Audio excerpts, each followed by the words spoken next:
La chaîne fonctionnelle d'un système robotique. La chaîne fonctionnelle d'un système robotique, c'est une représentation des différentes fonctions qui permettent à un robot de marcher correctement.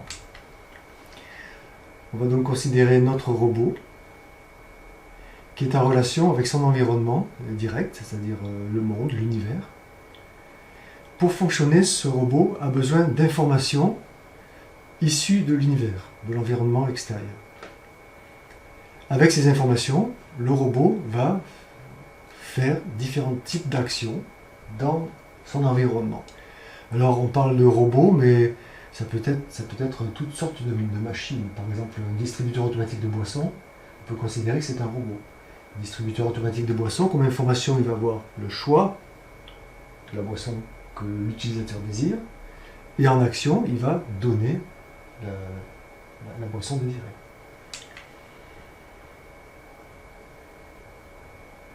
Pour pouvoir fonctionner, le robot a besoin d'énergie issue de l'environnement extérieur. Pour notre distributeur de boissons, par exemple, c'est la prise électrique, le courant électrique, le secteur. Maintenant, on va s'intéresser au fonctionnement intérieur de ce robot.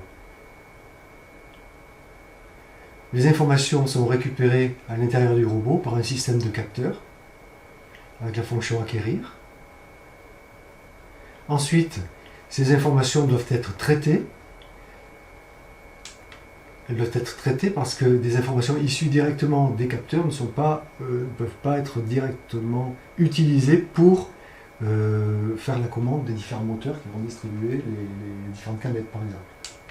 Donc ça, c'est fait en général, ce traitement est fait en général par des systèmes à microprocesseurs.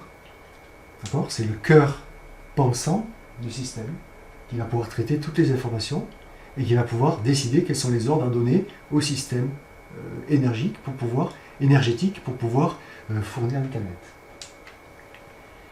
Ensuite, du microprocesseur sont issus des différents ordres de forme électrique sur des fils électriques. Ces fils électriques sont directement liés à ce qu'on appelle la partie opérative, c'est-à-dire la partie qui va réellement, dans le réel, créer l'action désirée. Pour agir, cette action, cette partie opérative, a besoin d'énergie. Donc ici, pour le distributeur de canettes, ça va être du 220 volts. D'accord ? La partie opérative, c'est une partie qui fait des opérations réelles dans le monde. Et ici, par exemple, ça va convertir l'énergie en fonction des ordres. Ça va être ici un moteur qui va prendre la canette, qui va la mettre dans le bac de réceptacle, par exemple.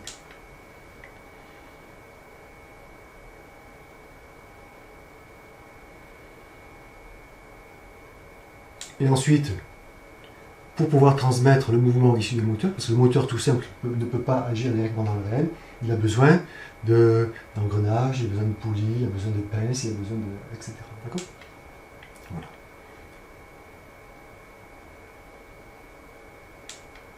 Donc ici, là je vous ai présenté la chaîne fonctionnelle d'un système robotique. On verra plus tard comment cette représentation d'un système robotique peut être utilisée pour représenter le fonctionnement humain. Nous allons voir comment nous pouvons adapter la chaîne fonctionnelle que nous venons d'étudier au système humain. L'humain, donc, pour fonctionner, a besoin d'informations qui viennent de l'extérieur. Cela est fait grâce aux organes des sens, la vue, l'ouïe, le toucher, l'odorat, etc. Donc c'est la fonction acquérir. Le traitement de ces informations est fait grâce au cerveau, qui va transmettre des ordres via les nerfs et les synapses, par des impulsions électriques, aux différents muscles du corps, qui vont réaliser des actions à l'extérieur grâce au système d'os et d'articulation. Tout ça est alimenté en énergie grâce à l'alimentation par notre système digestif et notre système pulmonaire. Vous voyez donc, pour analyser les systèmes techniques, les machines et particulièrement les systèmes robotiques, nous utilisons une description qui peut être tout à fait adaptée au fonctionnement humain. Voyons comment ce système fonctionne pour un cas réel. Nous avons donc notre individu qui se trouve dans la savane et un lion approche de lui.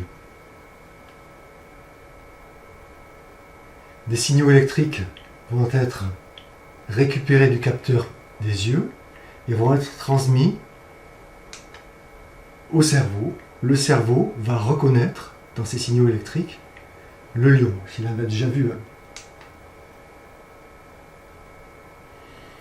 Il va donc y avoir une réponse du cerveau qui va assimiler le lion à un danger et donc il va y avoir des ordres de fuite. Donc des signaux électriques qui vont être transmis aux muscles de manière cohérente, de façon à ce que l'individu puisse s'enfuir à toutes jambes.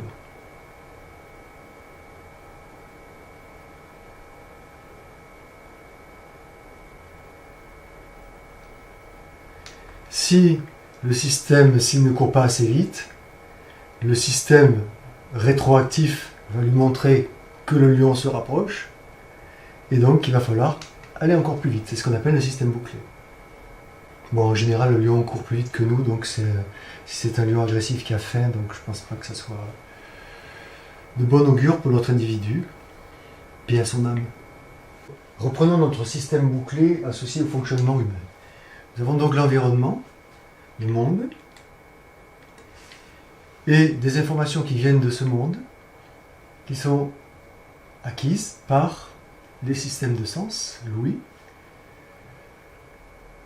Et ces informations sont limitées et tout à fait déformées. Elles sont limitées et déformées par notre système de croyance et par notre système de la limitation fonctionnelle et physiologique de nos sens. Donc ensuite, ces informations arrivent au niveau de notre cerveau, et dans le cerveau, nous créons un monde conceptuel. Donc c'est un monde conceptuel mentalement reconstruit.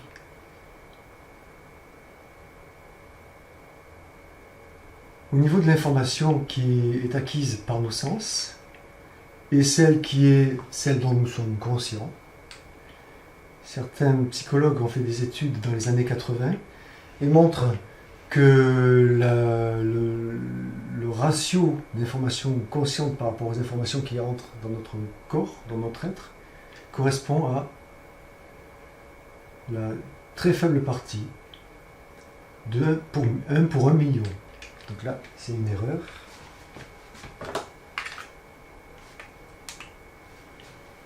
Million. Hop, hop, hop, hop. Nous n'avons donc qu'un millionième des informations dont nous sommes réellement conscients. C'est notre système de croyances mémorisé dans notre cerveau, avec un processus à 99% inconscient, qui nous fait créer le monde conceptuel, mentalement reconstruit. Nous voyons que c'est un système bouclé,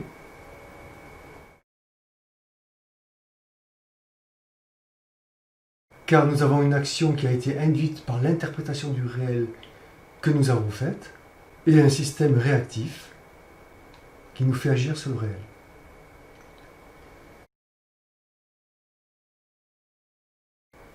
C'est un système bouclé, une boucle de contre-réaction, et c'est une prison que j'appelle la prison égotique, car en réalité, ce système nous fait agir toujours de la même manière et avoir toujours le même type de problème, car nous ne sommes absolument pas créatifs dans ce genre de système. Nous fonctionnons d'une manière tout à fait robotique. Maintenant, je vais vous laisser découvrir un exemple qui parle de lui-même. Il s'agit d'une dispute conjugale.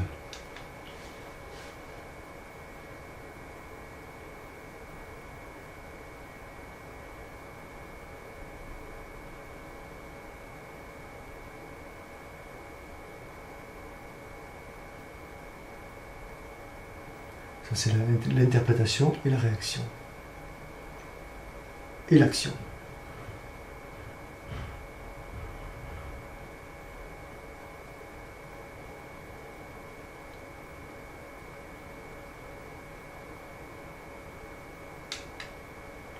Donc nous voyons que c'est un système bouclé qui ne s'arrêtera jamais si l'interprétation est la même. Et si on n'arrête pas cette boucle, on ne coupe pas ce cercle vicieux à un endroit. C'est le but de Boudicca, qui permet dans des premiers éléments, qui permet dans des premières situations de ce type-là, d'avoir un soulagement immédiat et une résolution rapide de certains problèmes de ce type. Voici une représentation simplifiée du système asservi intérieur qui se passe dans l'être humain au niveau du cerveau, que j'ai appelé prison égotique. Donc ce système est essentiellement un jugement. C'est un jugement qui va être fallacieux, c'est-à-dire un jugement qui va prendre en considération des éléments qui seront erronés pour faire des actions erronées. Donc des informations viennent de l'extérieur, comme on a vu par exemple tout à l'heure le lion pour le gars qui était dans la savane. Et ce système, au final, va donner des actions qui correspondent au jugement qui aura été fait. De ce jugement va être tirée une expérience personnelle qui va alimenter le système de croyance de la personne. Et c'est le système de croyance de la personne qui va piloter la totalité du fonctionnement humain, enfin de son fonctionnement à lui. Tout ça étant bien sûr géré par différentes intentions. La première, qui est de faire perdurer le système. C'est ce qu'on appelle le système égotique.